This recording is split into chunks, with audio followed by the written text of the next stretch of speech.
আমাদের ইমিডিয়েট কাছে হলো জিলহজ মাস, আমাদের সামনেই হজের মাস। যারা হজে যাবেন তারা চলে যাবেন, যারা দেশে থাকবেন তারা এই জিলহজ মাসে দুই ধরনের ইবাদত করবেন। একটা ইবাদত আমরা সবাই জানি, আমরা কুরবানি ঈদুল আজহা করব, কুরবানির ঈদ করব এবং কুরবানি দেব। আর একটা আমল যেটা আমরা সাধারণত সবাই সচেতন নই, কেউ কেউ সচেতন, সেটা হলো জিলহজ মাসের 1 তারিখ থেকে শুরু করে 9 তারিখ পর্যন্ত করণীয় ইবাদত। একটা তো যারা কোরবানি দিবেন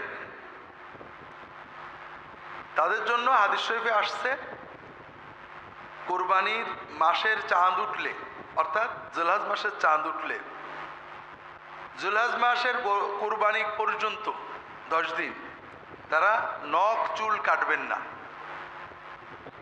কোরবানির পরে কাটবেন।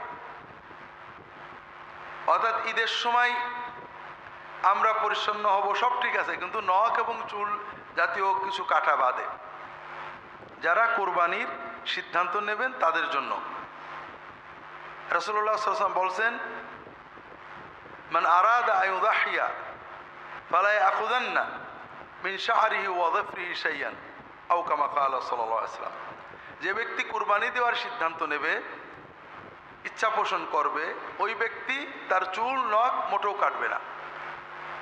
এজন্য যারা কুরবানি নিয়ত করেছেন তাদের জন্য এটা হলো নেগেটিভ কাজ, অর্থাৎ আপনি এই কাজ থেকে বিরত থাকবেন।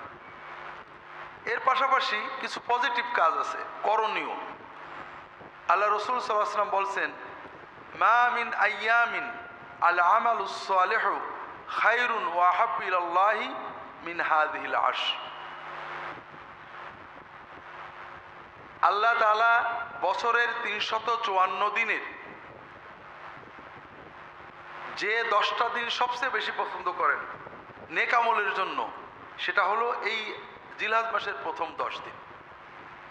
অর্থাৎ জিলহজ মাসের এই 10 দিনের বাইরে নেক আমল করলে আল্লাহ যত সওয়াব দেন, যত খুশি হন, এর চেয়ে বেশি সওয়াব দেন, বেশি খুশি হন যদি আমরা এই 10 দিনে নেক আমল করি। এজন্য সাহাবায়ে কেরাম এই 10 দিনে ব্যাপক পরিশ্রম করতেন, ইজতিহাদ করতেন ইবাদতের জন্য।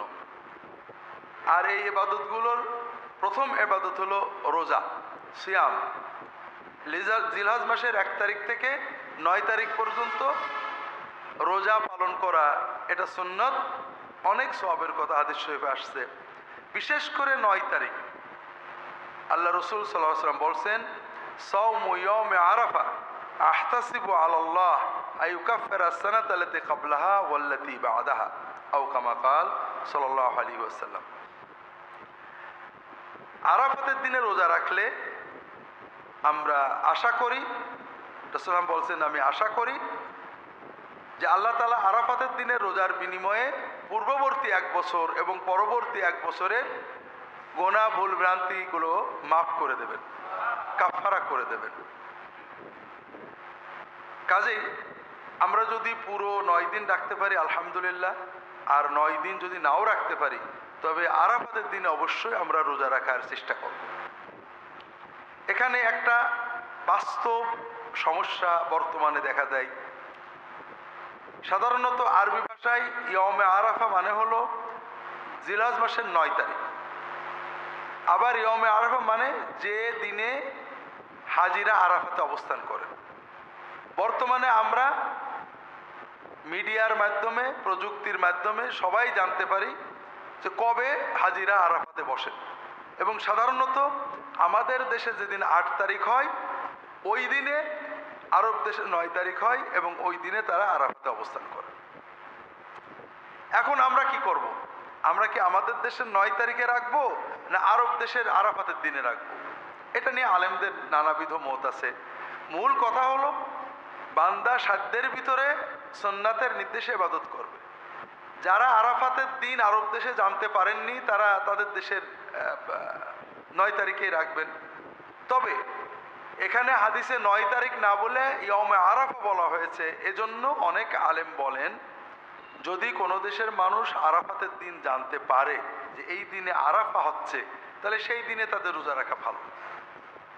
আর আমাদের জন্য সহজ, আমরা 8 তারিখ এবং 9 তারিখ 2 দিন রাখতে পারি। এজন্য যদি আমাদের সম্ভব হয় 9 তারিখ, যদি সুযোগ থাকে 8 এবং 9 তারিখ আমরা রোজা রাখবো ইনশাআল্লাহ। রোজার পরে বাকি নেক আমল উন্মুক্ত, বেশি বেশি নফল সালাত আদায় করা, বেশি বেশি জিকির, বেশি বেশি তিলাওয়াত, বেশি বেশি দান, মানুষের সাহায্য করা, আল্লাহর পথে দাওয়াত দেওয়া, নেক আমল বলতে যত আছে এগুলো এই কয়দিনে আমরা যদি একটু বেশি করতে পারি।